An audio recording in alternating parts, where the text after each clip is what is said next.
Assalamualaikum warahmatullahi wabarakatuh. Jazakallah for your generous introduction.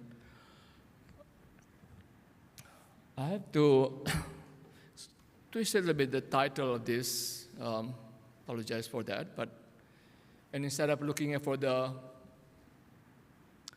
positive aspect, because of due time, I have to squeeze only for a limited area, which we know more, probably most in our era regarding this nuclear phenomena.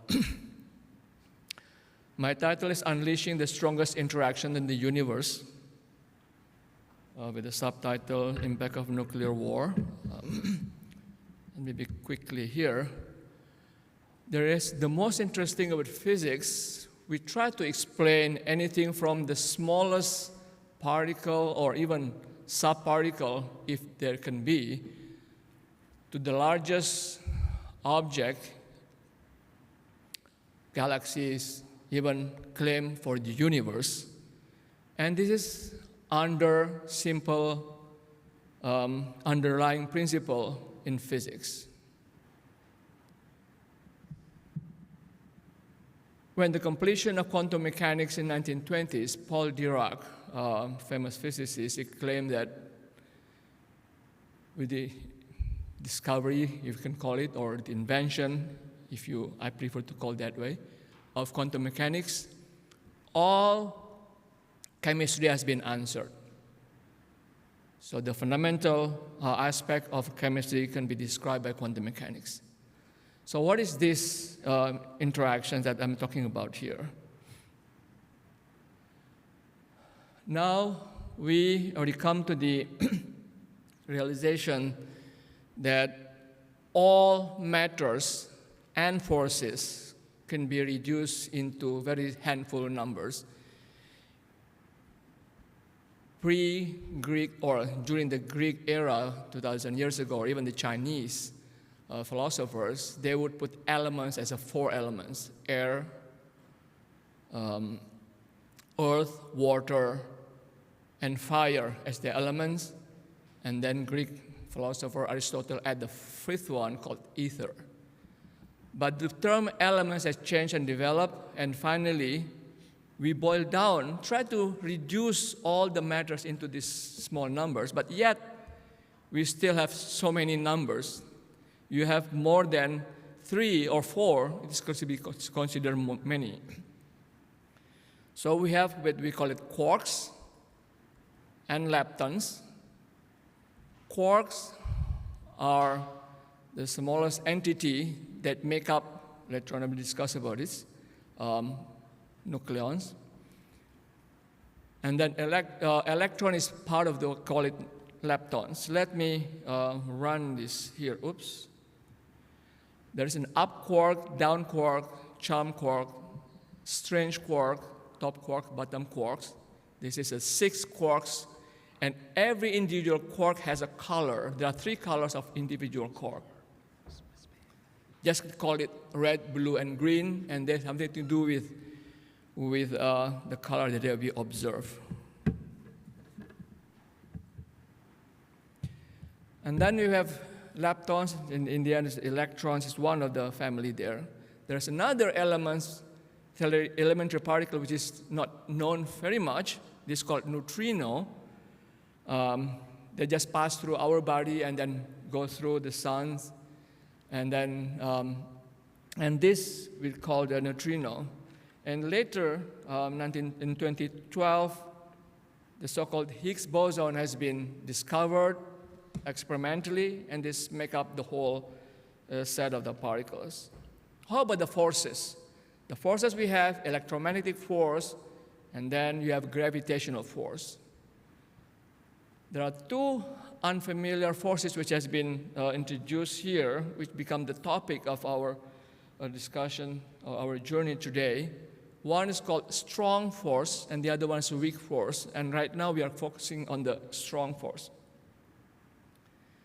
The strong force is carried by gluon particles, and the weak force, this is where the discovery of the force is given, predicted by Dr. Abdul Salam and his contemporary at that time, Weinberg and Glashow, and become the standard model of elementary particle physics.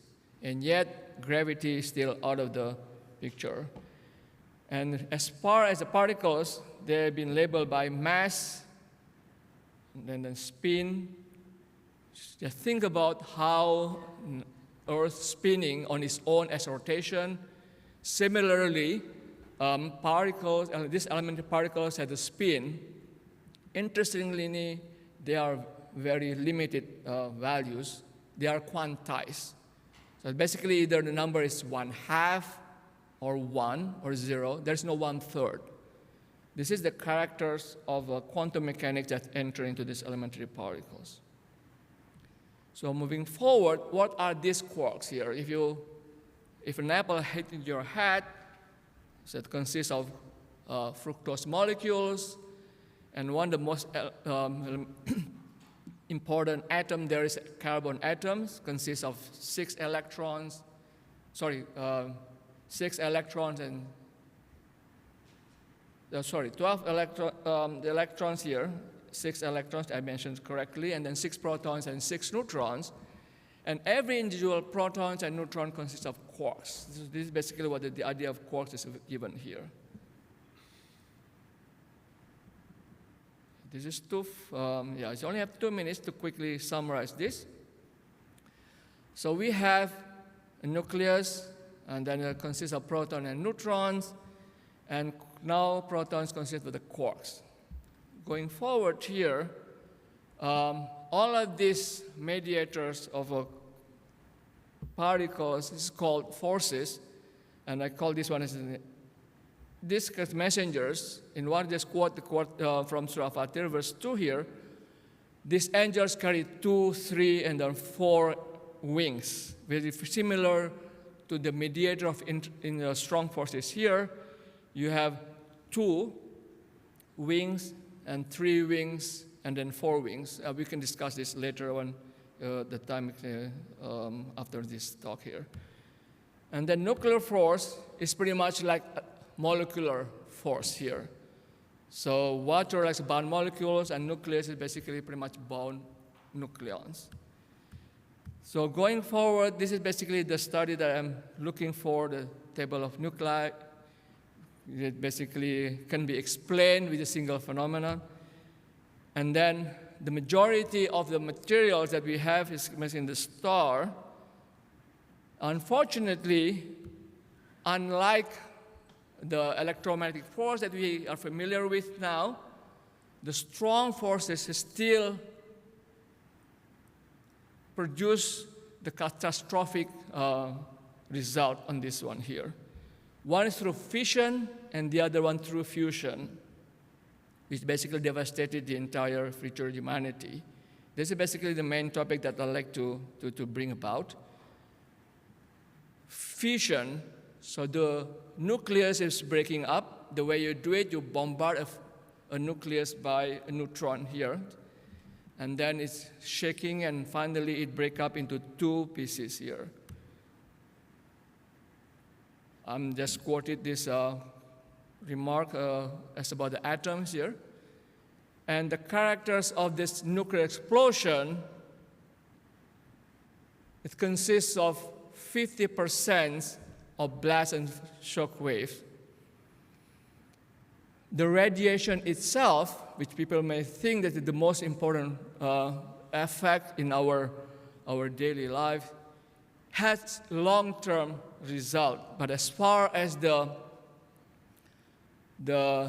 catastrophe is pretty much done 50% by these shock waves. This comparison here, on the left side, this is Hiroshima before the blast, the drop of the atomic bomb. You see the structure there. On your right-hand side is Hiroshima after the bomb. It's completely like barren land. In fact, this is what the result taken by Air Force photographs. Nothing left. The long-term effect immediately of this lady has the printed mark in the kimono that she's wearing. This is how strong that blast even can bring that print of the kimono to her body. It printed there. This list will be given there. This is what we have right now. Atomic bomb, like in Hiroshima, had 20 kilotons. 1953, there's hydrogen bomb has been exploded with more than 20 megaton. So you can imagine what devastation would come from this nuclear war. Not only put in this war here, now the warheads throughout the US as well as Soviet Union has been put in place waiting for that event. The prophecy has been given, and I'll just go quickly here. The activity regarding the nuclear testing, even up to 1996, especially in the area of 11 years. Yeah, this is basically the last one that I'd like to bring here. What would the effect? This is the latest article coming from study immediately after the Ukrainian-Russian war. Let's just quote here. We simulated climate impacts of US-Russia and India-Pakistan nuclear wars in the Earth system model here. It will create nuclear little ice age, which likely lasts for thousands of years.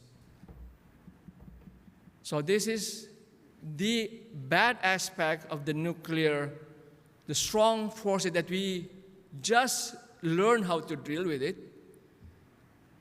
The good aspect, and we still don't know how to manipulate the strong interaction like we do with the electromagnetic interaction.